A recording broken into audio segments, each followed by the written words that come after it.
श्री सूरध्वज जी महाराज, जिनको सूरदास मदन मोहन, अब इनका नाम सूरदास क्यों हुआ जब नाम इनका सूरध्वज था?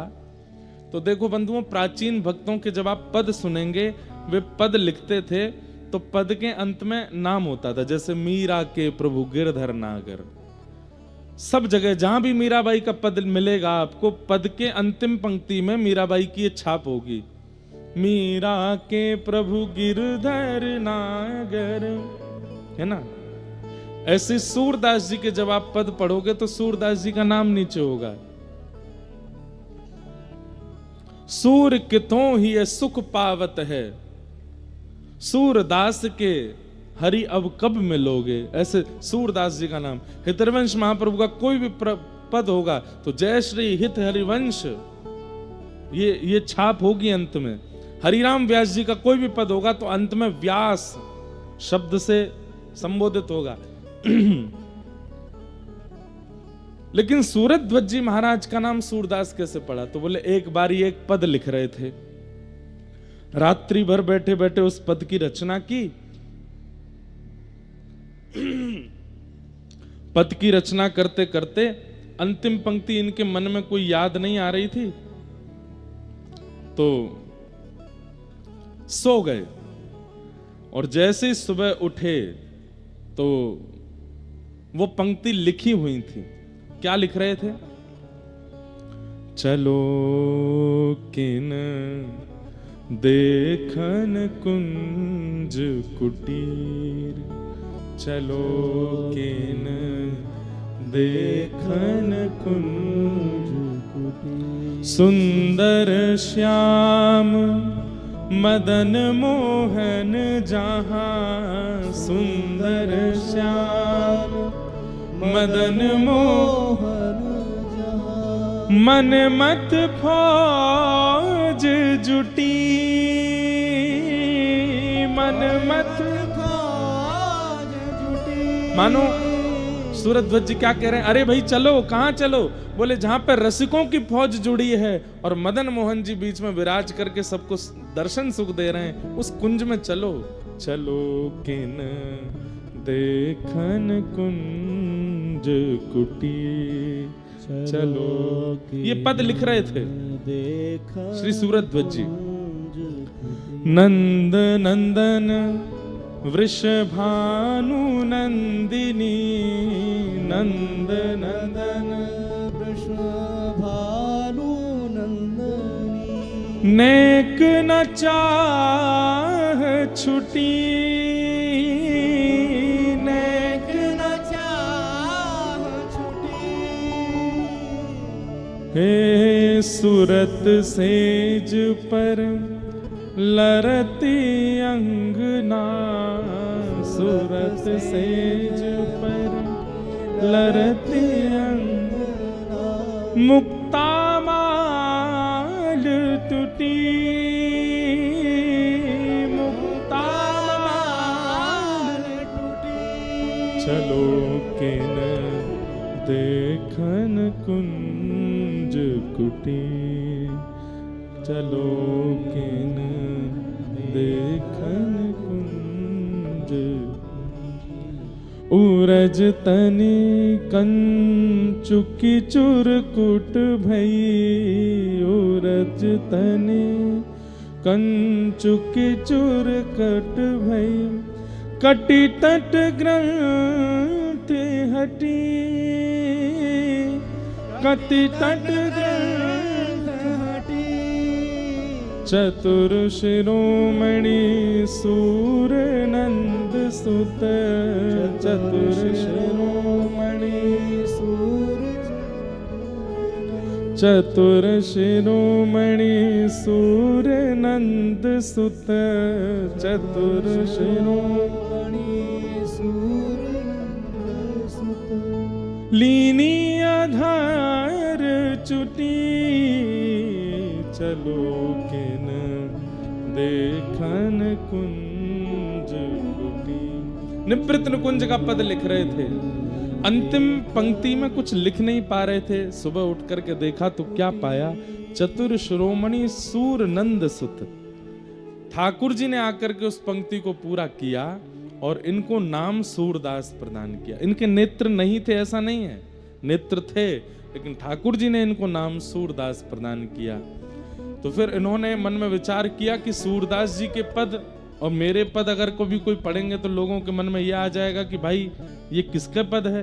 तब इन्होंने सूरदास मदन मोहन अपने पदों की छाप में सूरदास मदन मोहन कहना प्रारंभ किया। तो ऐसे श्री सूरध्वज जी महाराज ये उत्तर प्रदेश में नैमिषारण्य के पास में एक स्थान पड़ता है, उस स्थान का नाम है संडीला। वहां के सूबेदार थे, संडीले में रहते थे। लेकिन वृंदावन के श्री मदन मोहन जी, वृंदावन के मदन मोहन जी जिनको सनातन गोस्वामी ने प्रकट किया, उनसे इनकी बड़ी प्रीति थी। कभी कभी वृंदावन जाते थे और मदन मोहन जी का रूप देख करके ये इतने आनंदित हो जाते थे, बस उनको देखते ही रहते थे। कहते हैं एक बार इन्होंने मदन मोहन जी की बड़ी याद आई, लेकिन कार्य में इतने व्यस्त थे कि वृंदावन नहीं जा पा रहे थे। तो नगर में भ्रमण करते करते वहां पर गुड़ के बहुत सारे छोटे छोटे गुड़ के बाट ऐसे एक बैलगाड़ी के ऊपर रखे थे। इनके मन में आया कि मैं तो वृंदावन नहीं जा पा रहा, ठाकुर जी के लिए कुछ प्रसाद भिजवा देता हूं। और इन्होंने खूब सारी बैलगाड़ियां भर के गुड़ वृंदावन भिजवा दिया। गुड़ बेचने वालों ने इनसे कहा कि भैया तुम जितने रुपए में यहां से गुड़ खरीद के और पूरा किराया देकर के वृंदावन भिजवा रहे हो, इतने में तो तुम एक व्यक्ति को कुछ धन देकर के वृंदावन भेज दो, वृंदावन से गुड़ खरीद के ठाकुर जी के मंदिर में दे देते हैं, इतना पैसा क्यों लगवा रहे हो। मदन मोहन जी बोले प्रेम की रीत रंगीलो ही जाने। प्रेम ऐसा नहीं होता कि मेरा प्रेमी जहां रहता है चलो वहां से कोई सामान खरीद के उसके घर भिजवा दो, नहीं, प्रेम में तो अपनी निज सामग्री उसके यहां भिजवाई जाती है। ऐसा थोड़ी होता है कि महाराज जी आप वृंदावन विराज रहे हैं, हम तो नहीं आ पा रहे, चलो ब्रजवासी का पेड़ा आपके घर भिजवा देते हैं। कौन सी बड़ी बात है, बगल में ब्रजवासी, पैसे ज्यादा हैं, आपने किसी को दे के भेज दिया। लेकिन आपने हांसी के पेड़े भिजवाए, ये बड़ी बात है ना। अब भाई हांसी का पेड़ा खरीदा गया, यहां से गाड़ी करी गई, यहां से कोई आदमी लेकर के गया, परिश्रम हुआ। भाई परिश्रम को ही प्रेम कहते हैं। जहां पर परिश्रम ना किया जाता हो, जहां श्रमित ना हुआ जाता हो, उसको प्रेम थोड़ी कहा जाता है। आजकल के युवाओं का जो प्यार है वो कैसा है, वो श्रम वाला प्यार नहीं है, श्रम वाला प्रेम नहीं है। उसमें परिश्रम नहीं करना चाहते, वो इजी वे ढूंढते हैं अपने प्रेम के इजहार के लिए। और ये इजी वे प्रेम में नहीं होता। सूरदास जी बोले कि हाँ, वृंदावन से यही गुड़ के अगर सामग्री में वृंदावन से खरीद के भिजवाऊं, मेरे 10 रुपया लगेंगे बस। उस समय की बात है, अकबर के समय की। लेकिन मैं संडीले से भेजूंगा, बैलगाड़ी में रख करके भेजूंगा, यहां से लोग चल करके जाएंगे, 2-3 दिन का मार्ग, बैलगाड़ियां धीरे धीरे चल के 3-4 दिन में पहुंचेंगी। तो श्री मदन मोहन जी को पता तो चलेगा, वहां तो बहुत लोग हैं गुड़ देने वाले, लेकिन जब संडीले से गुड़ जाएगा तो श्री मदन मोहन जी को पता तो चलेगा कि मेरा कोई प्रेमी है, उसने भेजा है मेरे लिए, वो स्वीकार करेंगे। और वही हुआ। मदन मोहन जी, सूरध्वज जी ने गुड़ भिजवाए संडीले से, और वहां 3 दिन बाद वो गुड़ पहुंचे। और रात्रि का समय था जब गुड़ पहुंचे। श्री मदन मोहन जी का शयन हो चुका था, रात्रि के 12-1 बज रहे थे। मदन मोहन जी तो विचलित हो गए, श्री जी से बोले अरे सुनो, सुगंधी ना आई का? बोले काय की? बोले गुड़ की। गुड़ तो घनेरो पड़ो है रसोई घर में, रोज ही आती रहे। अरे रसोई घर वाली नहीं, बाहर ते आ रही है सुगंधी। श्री जी बोली हाँ आ तो रही है। बोले सूरध्वज ने भिजवाए संडी लेते। बोले तो मालपुआ खावे को मन कर रो है। श्री जी बोली रात के 12-1 बज रहे हैं, शयन कर लो। नाय नाय मैं तो अब ही खाऊंगो। तो बोले पुजारी जी को जाके स्वप्न दे दो। सोई ठाकुर जी पुजारी जी के स्वप्न में प्रकट हो गए। पुजारी जी बोले धन्य भाग्य, अहो भाग्य, इतने वर्षों से सेवा कर रहा हूँ, ठाकुर जी मेरी सेवा से निश्चित प्रसन्न हो गए, जो मेरे स्वप्न में आके दर्शन दे रहे हैं। ठाकुर जी बोले तेरी सेवा ते प्रसन्न ना है भयो में। तो बोले मंदिर के द्वार पे गुड़ की बैलगाड़ी खड़ी है, उन गुड़न की जल्दी रसोई घर में धरवाओ और अभी इसी वक्त रात्रि में ही रसोई खोल के पुआ बनाओ और पुआ बना के भोग लगाओ।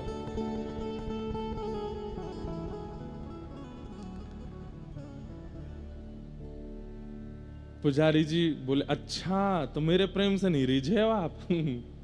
ठाकुर जी बोले तो तू रीझ जाऊंगा लेकिन तू पहले पुआ बनवा। तो पुजारी जी बोले जय जय, नेक देर रुक जाओ, 4 बजे तक सो लो, फिर मैं उठ के बढ़िया बनाई दूंगा। और गुड़ तो बहुत धरो है, पहले पुराना जो रखो है बाकू प्रयोग में ले लेंगे, नए वाले को फिर धीरे धीरे लेते रहेंगे। तो ठाकुर जी क्रोधित हो गए और स्वप्न में ही डांटने लगे। बोले देख तू सवेरे उठेगो, तुम रसोई जैसे स्नान करवे जाएगो, स्नान घर में गिर जाएगो, तेरा मूड फूट जाएगो। अब ही उठ के जा और अब ही आ वक्त जाए के भारत गुड़ लाए के मुकु पुआ बना, मुकु अब ही पवा, मेरे प्रेमी ने भेजो है। यहां पर भक्तमाल टीकाकार एक इसमें बहुत सुंदर एक दृष्टांत दे रहे थे, मैं कल पढ़ रहा था। उसमें दृष्टांत में क्या लिखते हैं, बोले एक बार किसी प्रियसी ने अपने प्रेमी के लिए रेवड़ी भिजवाई। रेवड़ी जानते हो? रेवड़ी भिजवाई अपने प्रेमी के लिए। तो जैसे ही उस प्रेमी को किसी मित्र ने आके दी, बोले सुन वो तेरी प्रियसी रहती है फलाने नगर में, बोले हाँ, उसने तेरे लिए देख रेवड़ी भिजवाई है। तो वो इतना खुश हो गया, उसको हृदय से लगा के रखे, तकिया के पास रखे, रोज एक खाता था उसमें से, मेरी प्रियसी ने भिजवाई है। एक दिन वो खा रहा था, रात्रि का समय था, उजाला था नहीं, तो ऐसे रेवड़ी मुंह में डाल डाल के खा रहा था, तो अचानक से मुंह में ना लग के नाक पे लगी रेवड़ी और वो गिर गई नीचे। तो अब वो इतना दुखी हो गया, अरे रेवड़ी गिर गई।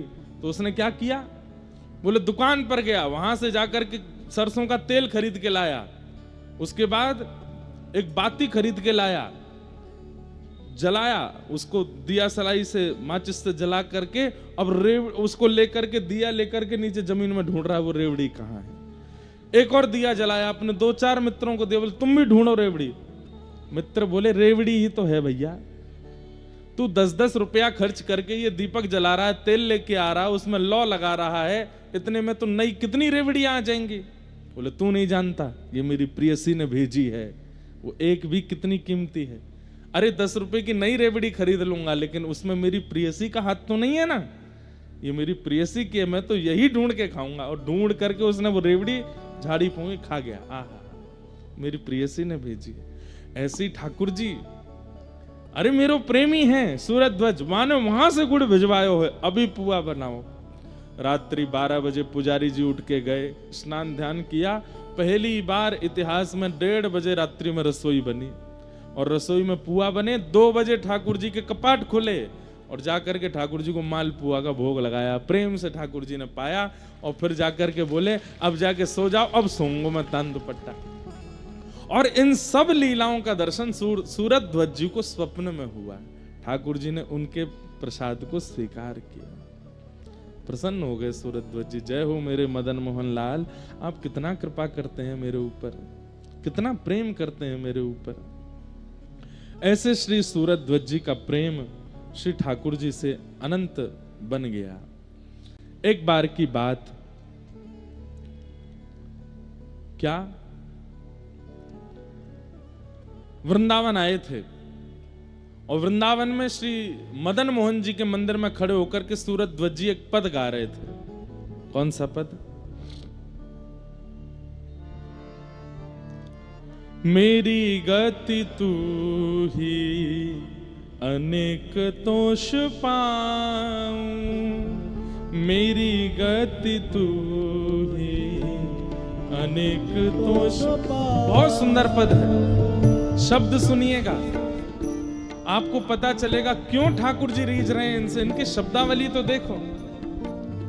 मेरी गति तू ही अनेक तोष पाऊं, मेरी गति तू ही। सब लोग गाइए। चरण कमल नख मणि पे विषय सुख, चरण कमल नख मणि चरण कमल नख मणि पे विषय सुख, चरण कमल मणि पे विषय, घर घर जो डोले हरि तो तुम, घर घर जो डोले हरि तुम, चरण कमल नख मणि पे विषय सुख बहाऊं, घर घर जो डोले हरि तो तुम्हें लजाऊं, तुम्हारो कहाए अब कौन को कहाऊं, मैं आपकी शरण में आ गया नाथ, अब आपका हो गया हूं, अब किसी और का मैं नहीं हो सकता हूं, तुम्हारो कहाए अब मैं कौन को कहाऊं, तुमसे प्रभु छाणी कहां दीनन को ध्याऊं, शीश तुम्हें नाय के अब कौन को नवाऊं, कंचन और हार छाण कांच क्यों धराऊं। मानो ठाकुर जी के चरणों में ये बात कह रहे हैं कि नाथ अब मैं आपका हो गया, अब आपका होने के बाद इस संसार में मुझे होने की आवश्यकता नहीं है। इस पद की रचना शब्द थोड़े ज्यादा हैं इसलिए मैं बोल के बता रहा हूं, समय अभाव है।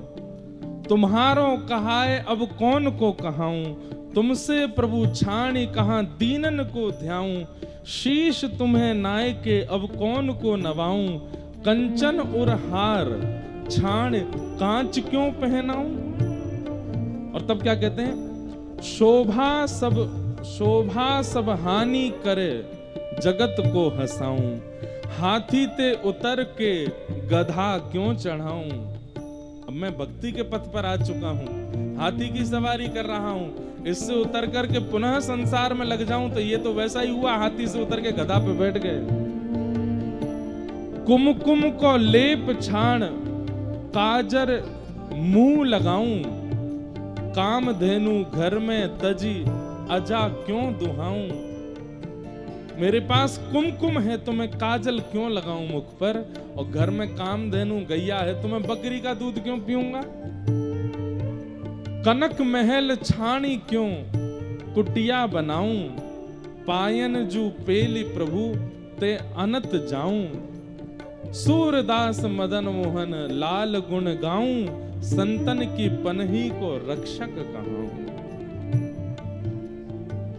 मेरी गति तू है अनेक दोष पाऊं, मेरी गति तू है अनेक दोष पाऊं। हाँ मेरी गति तू है अनेक दोष पाऊं, मेरी गति तू है अनेक दोष पाऊं।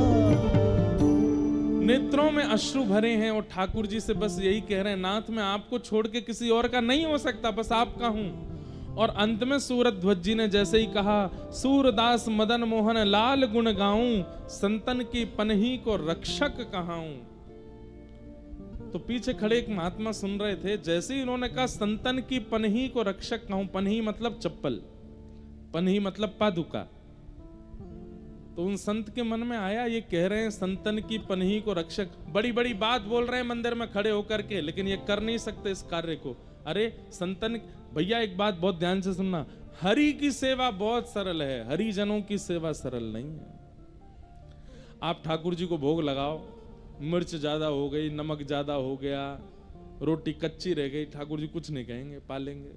लेकिन हरिजन का भोग लगाओगे, हरिजन टोक देगा, भैया देखो इसमें बहुत मिर्च डाल दिया आपने, रोटी थोड़ी कच्ची रह गई है, ढंग से सेक के लाओ।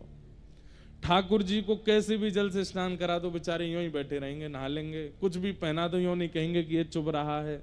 लेकिन संतों को जब आप माला पहनाने जाओगे तो माला गीली है, संत तुरंत उतार देंगे, भैया थोड़ा देख के पहनाओ, इसमें इतना जल भरा है, तुम हमको पहना रहे हो, गीले हो गए हम। चरण धो रहे हो, थोड़ा ताता जल लेके आओ, ऐसे जल से कैसे धुला रहे हो। ये वस्त्र नहीं, हम ऐसे नहीं, ऐसे वस्त्र पहनते हैं। संत जन तो बोल देंगे, ठाकुर जी थोड़ी बोलेंगे। तो हरि की सेवा बहुत सरल है, हरिजनों की सेवा सरल नहीं है।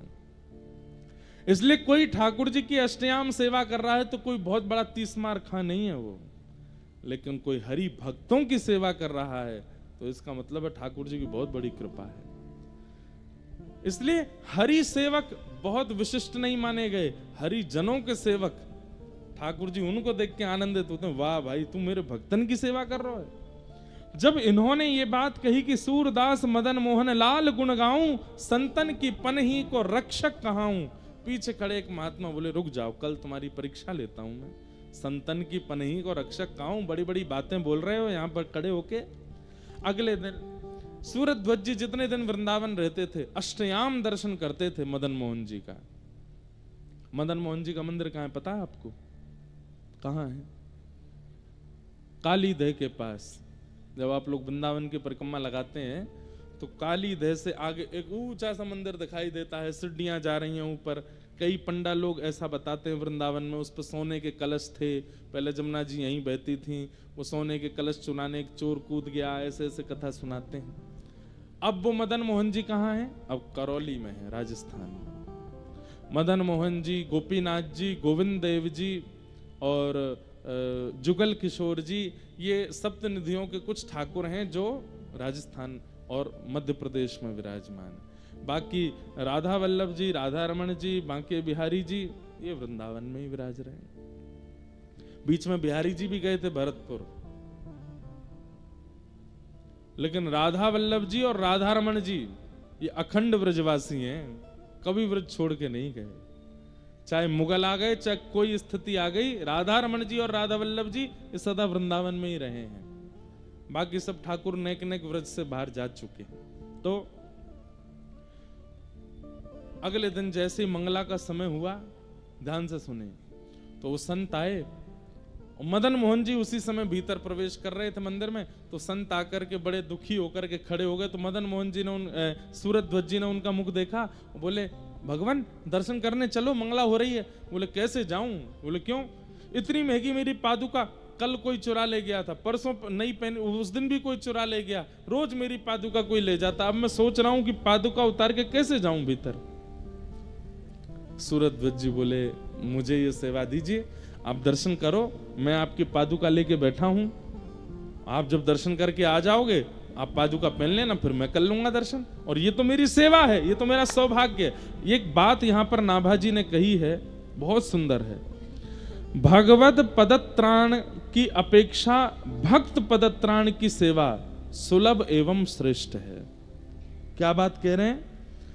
ठाकुर जी के चरणों की सेवा आपको नहीं मिल सकती, तो जब तक ठाकुर जी के चरण नहीं मिल रहे तब तक क्या करो? बोले भक्तन की चरण सेवा करो।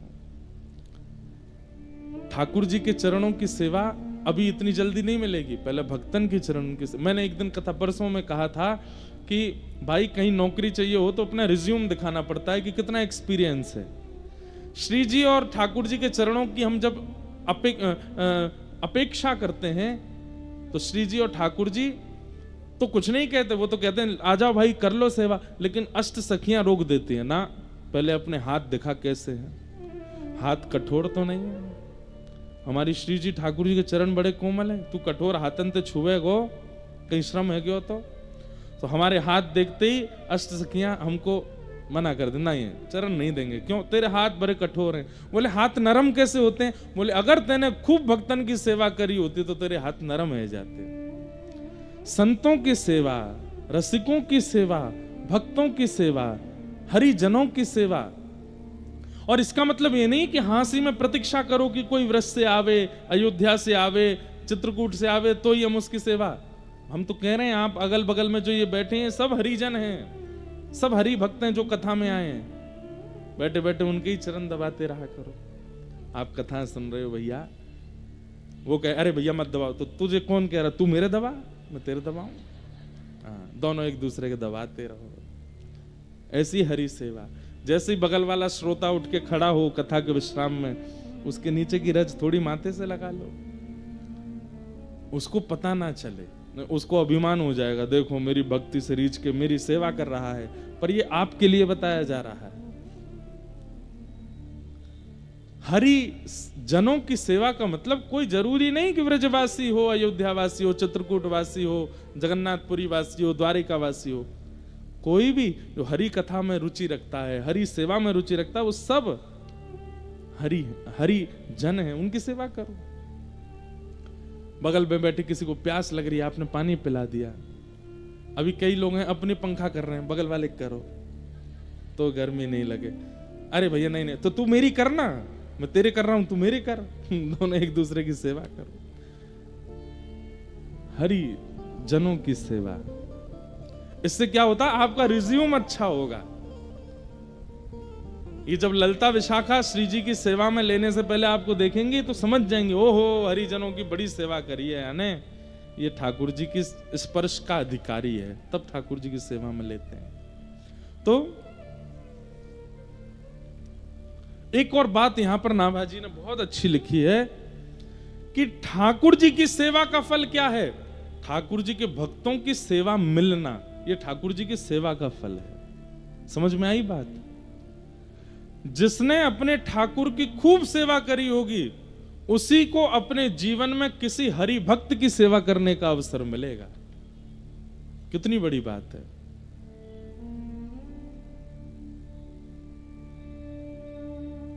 वाह।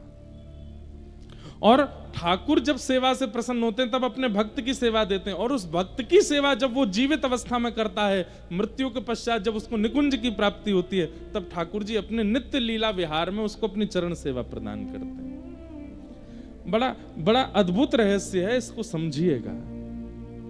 आपने अपने घर के ठाकुर की सेवा अगर मंगलमय रूप से नहीं करी तो आपको कभी जीवन में किसी भक्त की सेवा नहीं मिल सकती। लेकिन आपने अपने ठाकुर की सेवा यदि करी होगी तो आपके घर भक्त आएंगे, उनकी सेवा भी मिलेगी और उनको उनकी कुछ सेवा करने को अवसर भी प्राप्त होगा।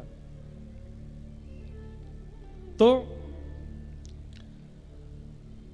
सूरध्वज जी महाराज उन संत से बोले, आप भीतर दर्शन करने जाओ, मैं आपकी पादुका की रक्षा करता हूं, और जब आप आ जाओगे तब मैं चला जाऊंगा। संत बोले, नहीं नहीं नहीं, तुम्हारा नित्य का मैं देख रहा हूं 3 दिन से, तुम सुबह मंगला दर्शन और फिर श्रृंगार दर्शन और फिर ग्वाल दर्शन, बाल भोग दर्शन, सब राजभोग दर्शन, उत्थापन दर्शन, अष्टयाम दर्शन करते हो, मेरे कारण तुम्हारे दर्शन छूटेंगे। अरे नहीं, आप जाइए ना, आप दर्शन करिए, मंगला छूट जाएगी तो मैं अगला श्रृंगार दर्शन कर लूंगा, आप जाओ। और संत जैसे ही भीतर गए, सूरध्वज जी उन पादुकाओं को हृदय से लगा के बैठे और मन में क्या विचार कर रहे हैं, बोले एक पादुका श्याम सुंदर, दूसरी पादुका किशोरी जी हैं। आज तक तो ठाकुर जी दूर से दिखते थे, लेकिन आज मेरे हृदय से लग गए हैं, और लेख करके बस रोने लगे। मेरे प्रिया प्रियतम दोनों मेरे हृदय से लगे, खूब रोए अपने हृदय से लगा करके। वो संत भीतर गए, वो तो परीक्षा लेने आए थे, मंगला के दर्शन करके भीतर ही खड़े रहे, बाहर आए ही नहीं। घंटा 1.5 घंटा बाद श्रृंगार का दर्शन खुल गया, संत बाहर आए ही नहीं, भीतर ही बैठ गए। बोला आज देखता हूं, बड़ा कहते हैं संतन की पनही को रक्षक कहा हूं, कभी तो चिढ़ेगा, कभी तो परेशान होगा, चिल्ला करके बोलेगा कि निकलो बाहर, कहां अंदर बैठ गए हो। लेकिन सूरध्वज जी तो बस ऐसे ही बैठे हैं। धीरे धीरे उजाला हो गया, धूप तेज हो गई, श्रृंगार का दर्शन, बाल भोग का दर्शन, ग्वाल का दर्शन, राजभोग तक आ गया। 12 बज गए दोपहर के, सूरध्वज जी ऐसे ही बैठे। मंदिर बंद हो गया, संत जी अंदर ही सो गए। 4 बजे पुनः उत्थापन हुआ, उत्थापन होते ही देखा तो बाहर अभी भी ऐसे बैठे हैं। थोड़ी और परीक्षा ले लूं, औलाई हो गई, ब्यारू हो गया, शयन के दर्शन हो रहे हैं, लेकिन अभी भी सूरध्वज जी ऐसे ही बैठे। संत का हृदय पिघल गया, बोले कि ये कहते नहीं है, ये है इनके चित्त में, ये संतों की पनही के रक्षक हैं। निकल करके साधु बाहर गए और जाकर के सूरध्वज जी को हृदय से लगा लिया, कान पकड़ने लगे, मुझे क्षमा कर दो, मैंने आपकी परीक्षा लेनी चाहिए। कल जब आपके मुख से सुना संतन की पनही को रक्षक कहा हूं, इसलिए जानबूझ करके ऐसा किया कि आपके दर्शन छूटे और अपनी पनहियां आपके हाथ में दे दूं। मुझे अब आप जल्दी जाओ, शयन का दर्शन बंद होने वाला, आपका नियम ना टूटे, मदन मोहन जी को देख आओ। तो सूरध्वज जी के नेत्र सजल हो गए, बोले मैं सुबह से दर्शन ही कर रहा हूं, हे नाथ आपने आज मुझ पर इतनी बड़ी कृपा की कि मेरे वर्षों की मदन मोहन जी के दर्शन का फल आज मुझे प्राप्त हुआ। प्रिया प्रियतम दोनों मुझे निकुंज में लेकर के गए थे, नेत्र बंद करके मेरा शरीर यहां बैठा था, पर मैं प्रिया प्रियतम के साथ विहार कर रहा था। आज उन्होंने मुझे सहचरी बनाया, सखी बनाया, अपने रास का अनुभव कराया। आपकी पादुका हृदय से लगते ही मानसी प्रकट हो गई। अरे मैं तो घंटों से मानसी में आनंद ले रहा था। ठाकुर जी कभी रबड़ी पवा में, श्री जी कभी मलाई पवा में, यहाँ से ललता विशाखा आदि सबके दर्शन हुए आज मुझे। हे नाथ, आपकी चरण की पनैया के इतने बड़े सौभाग्य की मेरे को प्राप्त होती, आज अष्टयाम का दर्शन हो गया। साधु बोले, मुझे पता है ये सब तुम इसलिए बोल रहे हो कि मुझे बुरा ना लगे, लेकिन तुम जाओ भीतर दर्शन। बोले देखो मैं आपको बताऊं? बोला हाँ। मैं भीतर तो नहीं गया? बोले नहीं। आज ठाकुर जी ने नीली पोशाक पहनी थी ना, आज ठाकुर जी ने स्वर्ण का आभूषण धारण किया था, आज ठाकुर जी ने ऐसी टेढ़ी पाग पहनी थी, उस पर ऐसा सिरपेच था, ऐसी इत्र, और सब कुछ बता दिया। इत्र ऐसा था, प्रसादी ऐसी थी, प्रसाद में ये वाली कड़ी बनी थी, ऐसी रोटी बनी थी, सब बता दिया महात्मा को। महात्मा के तो हाथ पैर कांपने लगे, सूरज ध्वज को हृदय से लगे। आप सुबह से बाहर बैठे, आपको कैसे पता? बोले बस आपकी पादुका का स्पर्श होते ही सब मिल गया। बंधुओं, कई बार हरिजन बहुत श्रेष्ठ है तो ही हम पर हरि कृपा होगी, नहीं, हरिजन कैसा भी है हम उसके प्रति पूर्ण निष्ठा रखें तो ठाकुर जी कृपा करते हैं। सूरज ध्वज जी जैसे ही मंदिर की ओर गए, कपाट तो बंद हो गए थे, शयन आरती हो गई थी, हाथ जोड़ करके बैठ गए। बोले जय जय, आज आपके दर्शन मानसी में हुए, प्रत्यक्ष नेत्रों को नहीं मिले, पर कोई बात नहीं, आपने बड़ी कृपा की जो ऐसे महात्मा की पादुका मुझे प्रदान की।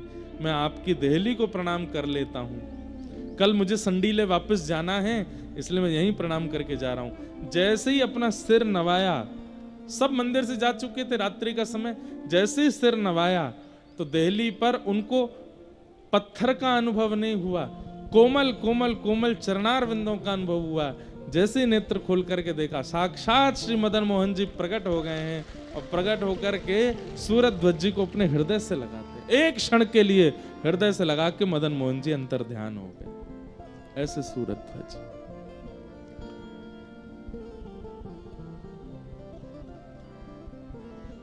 हरिजनों की पादुका की कैसी कृपा सूरज ध्वज जी के ऊपर हुई। ऐसे श्री सूरज अब तो मगन रहने लगे, मगन झूमते हैं, मगन गाते हैं, मगन आनंद में रहते हैं। ठाकुर जी ने बड़ी कृपा कर दी है मेरे ऊपर। अब दर्शन होने के बाद वापस संडीले गए, और संडीले जाकर के इनका काम क्या था, सूबेदार का काम क्या होता था कि उस नगर के बड़े बड़े व्यापारी और जो कोई भी कार्य, उन सबसे कर लेना, टैक्स लेना, और अकबर बादशाह को दिल्ली पहुंचवाना, ये उनका काम था। इस बार संडीले गए, साल भर का जितना भी कर लिया था पूरे नगर से, वो सब कर बक्सों में जमा करके दिल्ली भिजवाना था। लेकिन इनके मन में आया, बोले ठाकुर जी का दर्शन हुआ, मैंने कुछ किया तो है ही नहीं, दर्शन का कुछ तो उत्सव मनाना चाहिए। तो इन्होंने क्या किया, जितना भी साल भर का धन आया था अकबर को भेजने के लिए, उन सब धन से आसपास के क्षेत्र में ढिंडोरा पिटवा के संतों को बुलवा करके सब संतों को पवा दिया, भंडारा कर दिया, ठाकुर जी के दर्शन का भंडारा किया। और यहां दिल्ली से लोग आ गए थे बादशाह के कि भाई साल भर का जो कर है वो दो। तो इन्होंने सारे बक्सों में पैसे तो खर्च कर दिए, संतों को पवा दिए। तो इन्होंने पत्थर भर दिए, और पत्थर भर के उनके ऊपर एक पत्र लिख करके उस पर लिख दिया, 13 लाख संडीले उपजे सब संतन मिल गटके। 13 लाख संडीले उपजे सब संतन मिल गटके, और आधी रात सूरज ध्वज वृंदावन को सटके। सब दे करके अकबर को बोले, अब अकबर हमको जान से मारेगा। सब भिजवा करके और अपने सूबेदार की पदवी पर प्रणाम करके सीधे वृंदावन भाग गए। वृंदावन पहुंच गए। यहां जैसे ही लोग बाग आए, बोले महाराज संडीले का पूरा साल भर का कर आया है। अकबर बोले खोल के दिखाओ। देखा तो पत्थर थे। बोले इसमें तो पत्थर हैं, एक पत्र लिखा है। बोले दिखाओ। अकबर जो था वो शेर व शायरी और लेखनी कवित्व का बड़ा दीवाना था, और उसने जैसे ही देखा क्या लिखा है, 13 लाख संडीले उपजे संतन सब संतन मिल गटके। मतलब समझ गए, बोले 13 लाख कुछ सामग्री हुई थी, हमने सबका भंडारा कर दिया संतन को, और सूरज ध्वज आधी रात सूरज ध्वज वृंदावन को सटके। तो अकबर बहुत जोर से हंसा। अकबर थोड़ा सा अच्छा तो था, संतों के प्रति भक्तों के प्रति उसकी बढ़िया निष्ठा। उसने फिर एक पत्र लिखा, और पत्र लिख करके सूरज ध्वज जी को भिजवाया। और उसमें क्या लिखा अकबर ने, बोले गटके तो हमारे गटके, तुम काहे को सटके। ये तुम हमारा जो साल भर का कर था वो तुमने गटक लिया, तुम क्यों सटक गए हो, हमारा खर्चा हुआ तुम क्यों भाग गए। कोई बात नहीं, रही है प्रेम से वृंदावन में। लेकिन अकबर का एक वित्त मंत्री था टोडरमल, उसको ये बात सहन नहीं हुई। बोले ऐसे कैसे, ऐसे तो जितने भी सूबेदार हैं भारत में इन सबके पर निकल आएंगे, ये सब कह देंगे कि जब सूरज ध्वज कर सकता है तो हम क्यों नहीं। नहीं, इसको तो कठिन से कठिन मैं दंड दिलवा के रहूंगा। लेने के पठाए कहीं निपट रिझाए, हमें मन में न लाए लिखी बन तन डारे हैं। टोडर दीवान कयो धन को वीरान कियो, ल्यावो रे पकड़ी मूड फेरी के संभारे हैं। ले गए हजूर निप बोलो हंसो दुख दूर राखो, ऐसे महाकूर सो पे दुष्ट कष्ट धारे हैं। दोहा लिख दीनो अकबर देख रिझलीनो, जावो वाही ठोर त्रापे द्रव सब वार्यो है। तोडरमल ने वृंदावन सैनिकों को भेजा और बोले अकबर को पता ना चले, सूरज ध्वज को पकड़ के दिल्ली ले आओ और तहखाने में डाल दो। सूरज ध्वज जी को पकड़ के हाथों में हथकड़ियां, पैरों में बेड़ियां बांध करके दिल्ली ले आए, और ला करके उनको टोडरमल ने जेल में डलवा दिया। अकबर को पता नहीं है। एक बात याद रखिएगा बंधुओं, राजा से आपकी मित्रता अच्छी है, लेकिन मंत्री, महामंत्री, सेनापति और नीचे रहने वालों से मित्रता अच्छी नहीं है तो आप सक्सेसफुल नहीं हो। बिहारी जी से अच्छी यारी है, लेकिन ब्रजवासी ने नाक मोड़ रखी है तो आपका काम चलने वाला नहीं है। राधा रमन जी से प्रेम है, लेकिन वृंदावन के बंदरों को आंख दिखाते हो तो राधा रमन जी से चाहे कितनों प्रेम हो, ये बंदर मिलने नहीं देंगे ठाकुर जी से। एक बार एक राजा था, उसका एक वो थे गुरु, कुल गुरु। तो कुल गुरु, राजा बिना कुल गुरु से पूछे कुछ नहीं करता था। एक बार कुल गुरु आए तो मंत्री महामंत्री सब राम राम करते थे, जैसे कृष्ण करते थे। कुल गुरु उनको, हे चलो मंत्री महामंत्री पैर वैर मत छुआ करो मेरे, तुम दूर रहो, मेरा राजा से संबंधित सीधा। और राजा ने इतना उनको सम्मान दे रखा था कि राजा खड़ा रहता था, जब तक कुलगुरु आके नहीं बैठते थे सभा में तब तक अपने सिंहासन पर नहीं बैठता था। उसका कुलगुरु को अभिमान हो गया। मंत्री महामंत्री बोले तुम भाई राजा के कुलगुरु हो, ठीक है बात, लेकिन हम लोग भी मंत्री महामंत्री हैं, हमारी तुम राम राम भी नहीं लेते हो। एक बार मंत्री जी ने कहा मैंने नया घर बनाया है, हे कुलगुरु देवता आप अपने ब्राह्मणों सहित मेरा गृह प्रवेश करा दो। तो कुलगुरु जोर से हंसे, औकात में बात किया करो, राजा के कुलगुरु हैं हम, मंत्री का गृह प्रवेश कराएंगे हम, चलो जाओ ढूंढ लो कोई ऐसे चलता फिरता पंडित। मंत्री को इतना क्रोध आया, बोले कि इस कुलगुरु को अगर हमने इसका अभिमान चूर नहीं किया तो ना हम भी महामंत्री नहीं। और मंत्री ने अपने सब राजा के नीचे जितनी सेना होती है, मंत्री महामंत्री सेनापति आदि आदि जो भी होते हैं, सबको रात में इकट्ठा करके मीटिंग करी। बोले ये कुलगुरु ने नाक में दम कर रखा है। सब बोले हमारी भी राम राम नहीं लेते वो। बोले तो भाई ये हमसे नहीं बना के रख रहा तो राजा से इसकी बनने नहीं देंगे, कल इसको मंदिर में इसको महल में प्रवेश नहीं करने देंगे। सबने कहा बोले राजा से क्या बोलेंगे, बोले वो सब मुझ पर छोड़ दो। अगले दिन कुलगुरु आए तो बाहर ही सब खड़े हो गए। कुलगुरु बोले रास्ता दो भीतर जाना है। बोले बिल्कुल नहीं जाने देंगे, पहले हमसे राम राम बोलो। कुलगुरु बोले बिल्कुल नहीं बोलूंगा।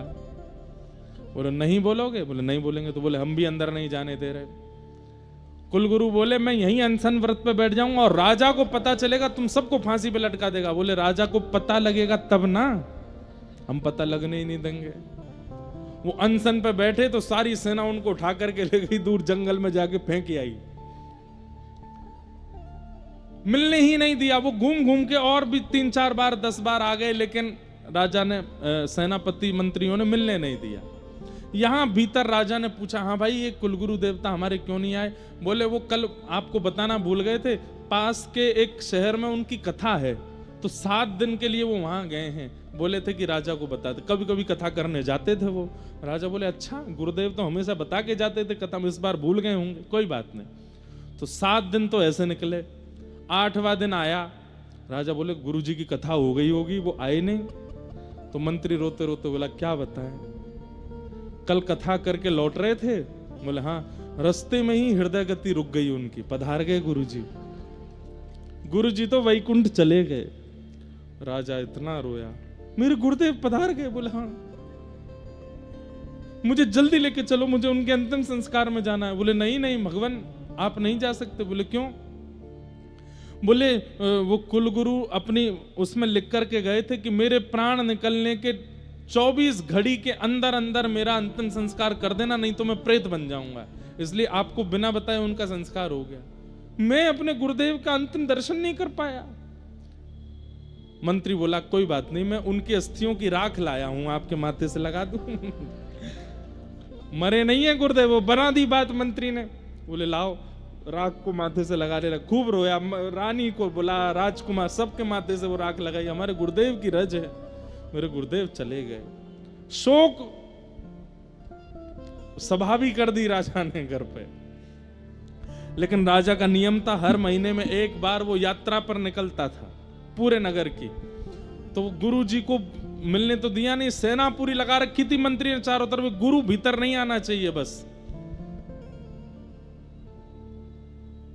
रात में गुरुजी ने मंत्री से बोल दिया, तू मुझको रोक रहा है, पिछले 15 दिन से देख रहा हूं, लेकिन कल राजा सभा में निकलेगा, यात्रा तब तो मिलेगा मुझसे। मंत्री बोले आपको जितना मन करे आप करके देख लो, हम आपको मिलने ही नहीं देंगे राजा से।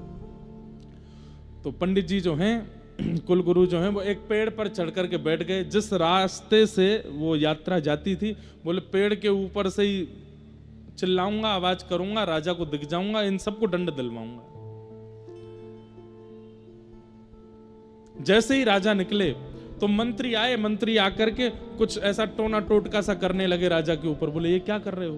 बोले हमने सुना है गुरुजी का जो अंतिम संस्कार था वो 24 घड़ी में नहीं हुआ, वो प्रेत बन गए हैं, और प्रेत बनकर के पेड़ों पे कहीं पे बैठे हैं और आते जाते लोगों पे कूद जाते हैं, चिल्लाते हैं। इसलिए मैं पहले ही आपके नींबू मिर्च से कुछ कर रहा हूं ताकि आपको कष्ट ना हो। राजा बोले गुरुजी प्रेत बन गए? बोले हाँ। अरे उनके लिए गया जी में श्राद्ध करेंगे हम। बोले ठीक है। अब राजा जैसे निकले, मंत्री बोला मैंने डाल दिया है कान में बात कि प्रेत बन गए गुरुजी। अब जैसे ही महाराज उस पेड़ के नीचे पहुंचे, ऊपर से गुरुजी बोले राजन चेलाराम देख मैं यहां बैठा हूं, तेरे मंत्री सेनापति इन सब लोगों ने मुझे तुझसे मिलने नहीं दिया। राजा ने जैसे ही देखा मंत्री को, ओ गुरुजी भूत बन गए, जल्दी चलो यहां से रथ निकालो, जल्दी निकालो, ये गुरुजी कहीं ऊपर नहीं आ जाए। अरे राजन कहां जा रहे हो? गुरुदेव की बात नहीं मानोगे? बोले गुरुदेव मैं श्राद्ध करूंगा आपका, मैं जा रहा हूं गया जी करके आऊंगा, आपको प्रेत योनि से मुक्त करूंगा। अंत तो गत्वा मंत्री महामंत्री सेनापति सब बोले करोगे हमसे राम राम? गुरुजी बोले भैया तेरे पांव पूजूं मैं। बोले कि राजा से भले ही तुम्हारा संबंध है, लेकिन नीचे वालों से बिगाड़ के रखोगे तो ऊपर वाले से मिलने का कोई फायदा नहीं है। इसलिए भैया वृंदावन के बानर, वृंदावन के ब्रजवासी, वृंदावन के रसिक जन, वृंदावन के संत जन, इनसे प्रेम नहीं है, सीधे राधा वल्लभ, सीधे राधा रमन, सीधे बिहारी जी से ही प्रीति है। तो फिर देख लेना ये मिलने नहीं देंगे अगर निकुंज में पहुंच भी गए तो। इसलिए एक बार को राधा वल्लभ जी का दर्शन ना हो चलेगा, राधा रमन जी का दर्शन ना हो चलेगा, बिहारी जी का दर्शन ना हो चलेगा, बंदरों को केला खिलाएंगे, संत जनों की सेवा करेंगे, ब्रजवासियों से खूब प्रेम से मिलेंगे, खूब आनंद करेंगे, नीचे वाले इनको प्रसन्न रखेंगे ताकि ऊपर वालों अपने आप राजी आ जाए। लेकिन नीचे वाला राजी होता है तो ऊपर वाले से मिलवा ही देता है। अगर प्रधानमंत्री आपका मित्र है तो आप उससे नहीं मिल पाओगे, लेकिन प्रधानमंत्री का पीए आपका मित्र है, पूरा शेड्यूल बता देगा, 5 बजे यहाँ रहेंगे, 6 बजे यहाँ रहेंगे, 7 बजे वहां रहेंगे, 8 बजे चाय पियेंगे, वहीं आ जाइए मिलवा दूंगा मैं। पीए मिलवा देगा, प्रधानमंत्री नहीं मिलेगा। आपका कोई बहुत बड़ा मित्र अधिकारी बन गया हो तो आपने भी अनुभव किया होगा, नहीं मिलता। वो अधिकारी का जो सेक्रेटरी है उससे मित्रता कर लो, वो मिलवा देता है। ठीक वैसे भैया इस संत जन ठाकुर जी के सेक्रेटरी हैं, हरिजन ठाकुर जी के सेक्रेटरी हैं, इनसे प्रेम बना करके रखो। राधिका रानी जी, वृषभानु दुलारी जी, राधिका रानी जी, वृषभानु दुलारी जी, ओ सुन लो अरज हमारी हमारी, रहूं ब्रज रज को उपास उपास, रहूं ब्रज रज को उपास, रहूं ब्रज रज को उपास उपास,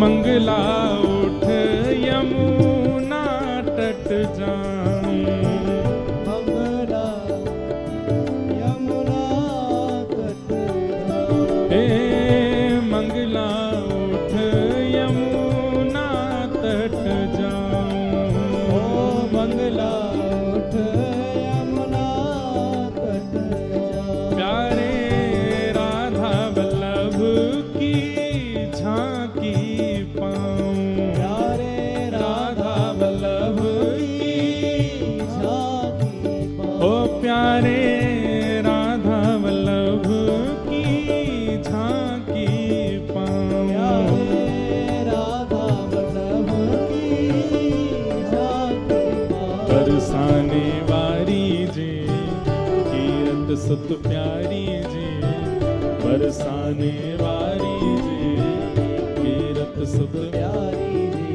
ओ सुन लो वरज हमारी हमारी, रहूं ब्रज रज को उपास उपास, रहूं ब्रज रज को उपास, रहूं ब्रज रज को उपास उपास, करताल बजा के गाओ भाव से। हे राधिका रानी जी, वृषभानु दुलारी जी, राधिका रानी जी, वृषभानु दुलारी जी, ओ सुन लो अरज हमारी हमारी, रहूं ब्रज रज को उपास उपास, रहूं ब्रज रज को उपास उपास, रहूं ब्रज रज को उपास उपास, रहूं ब्रज रज। बोलो वृंदावन बिहारी लाल की।